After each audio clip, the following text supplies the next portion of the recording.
میں یوسف علیہ السلام کے والدین اور 11 بھائیوں کا یوسف علیہ السلام کو سجدہ کرنے کا ذکر موجود ہے، لیکن آپ صلی اللہ علیہ وسلم کا فرمان یہ ہے کہ اگر اللہ کے بعد کسی کے سجدے کی اجازت ہوتی تو خواتین کو حکم ہوتا کہ وہ اپنے شوہر کو سجدہ کریں، یعنی اللہ کے علاوہ اس شریعت میں کسی کو سجدہ کرنا جائز نہیں، جبکہ پچھلی شریعت میں اس کا ذکر مل رہا ہے، سورہ یوسف میں ہمیں اس کا ذکر ملتا ہے۔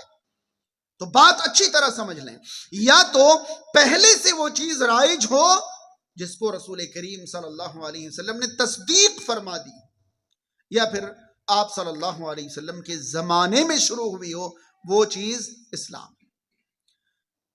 20 سال پہلے جو چیز نہ ہو اور اب گلی گلی میں اس کا چرچا ہو وہ چیز اسلام ہے؟ یہ بتائیے 25 30 35 سال پہلے ماہ ربیع الاول کی 12 تاریخ کو ہمارے شہر کے لوگ کیا کہتے تھے؟ 12 وفات کہتے تھے، اور اب کیا کہتے ہیں؟ اسلام کب سے ہے؟ 25 سال پہلے سے؟ ہاں 1400 سال پہلے سے۔ اور بس ہمیں تو اتنا معلوم ہے سارے مسلمان تو کر رہے ہیں، ہاں سب طرف تو ہو رہا ہے۔ ارے جب رسول کریم صلی اللہ علیہ وسلم پر اسلام مکمل ہو گیا تو اس مکمل اسلام میں اگر یہ چیز ہوتی تو 1400 سالوں سے دنیا کے ہر کونے میں مسلمان اسے کر رہے ہوتے۔ آئی بات سمجھ میں؟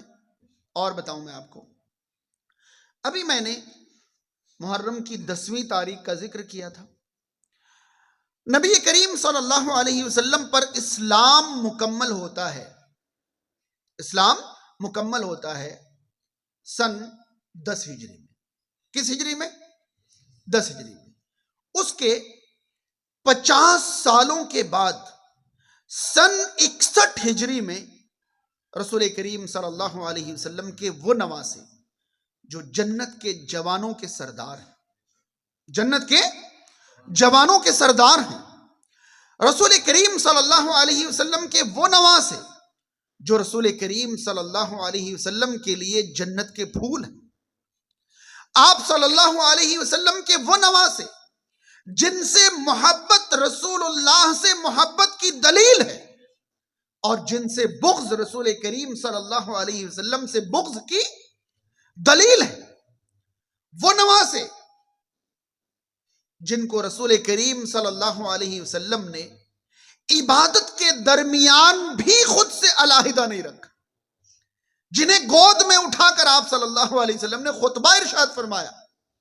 ایک بار آپ صلی اللہ علیہ وسلم خطبہ ارشاد فرما رہے تھے، جمعہ کا دن خطبہ ارشاد فرما رہے ہیں، حسن اور حسین رضی اللہ تعالی عنہما دونوں آپ صلی اللہ علیہ وسلم کے نواسے، چھوٹے چھوٹے بچے لمبے لمبے جبے پہن کر وہ آپس میں کپڑے میں پیر پھنساتے ہوئے لڑکھڑاتے ہوئے آپ صلی اللہ علیہ وسلم کی طرف چلے آ رہے ہیں۔ رسول کریم صلی اللہ علیہ وسلم نے خطبہ روک دیا، ممبر سے نیچے اترے، دونوں نواسوں کو گود میں لیا، پھر سے آپ ممبر پر تشریف لے گئے اور آپ نے قرآن مجید کی ایک آیت پڑھی اور فرمایا کہ اللہ نے صحیح فرمایا ہے کہ بچے بھی فتنہ ہی ہیں۔ خطبہ روک کر آپ دیکھ کر رہا نہیں گیا، خطبہ روک کر آپ نے پہلے انہیں گود میں اٹھایا۔ میں ان کی بات کر رہا ہوں، وہ نواسۂ رسول جن کو رسول کریم صلی اللہ علیہ وسلم نے عبادت کے درمیان بھی علیحدہ نہیں رکھا، وہ نواسۂ رسول جن کی ماں کو اللہ تعالی نے سلام بھیجا۔ بات سمجھ رہے ہیں؟ فاطمہ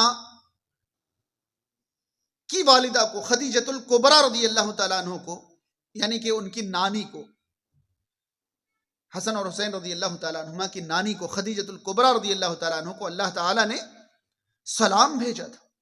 جبریل امین علیہ السلام نے آ کر یہ کہا تھا کہ اے رسول کریم صلی اللہ علیہ وسلم، اللہ تعالیٰ نے خدیجۃ الکبریٰ رضی اللہ تعالیٰ عنہ کو سلام بھیجا ہے۔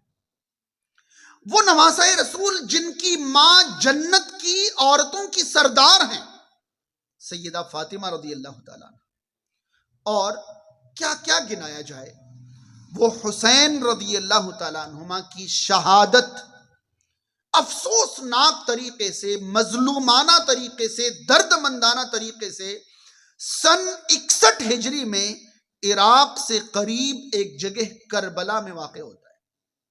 بات سمجھ رہے ہیں؟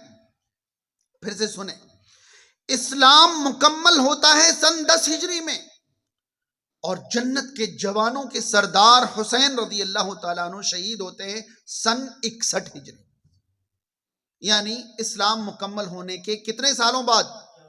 51 سالوں کے بعد۔ سمجھ پا رہے ہیں؟ اب یہ جو واقعہ ہے، یہ جو حادثہ ہے، یہ افسوسناک ہے، دردناک ہے، ظلم کی داستان ہے، سب کچھ ہے، مگر اسلام کا حصہ نہیں ہے، کیونکہ اسلام 50 سال پہلے کیا ہو چکا؟ مکمل ہو چکا، پورا ہو چکا۔ اب اس کی وجہ سے اگر تعزیہ داری ہوگی، اگر ڈھول تاشے ہوں گے، علم اور پنجے ہوں گے، دلدل ہوں گے، میدان جنگ سجائی جائیں گی، اور یہ ساری چیزیں ہوں گی، تو پھر اسلام کو ہم نے مکمل کب سمجھا؟ ہم نے اسلام کو مکمل کب مانا؟ پھر ہم نے اسلام کو مکمل نہیں سمجھا۔ پھر ہمیں کرنا کیا ہے؟ پھر ہمیں کرنا کیا ہے؟ حسین رضی اللہ تعالیٰ عنہ جنت میں جوانوں کے سردار ہیں،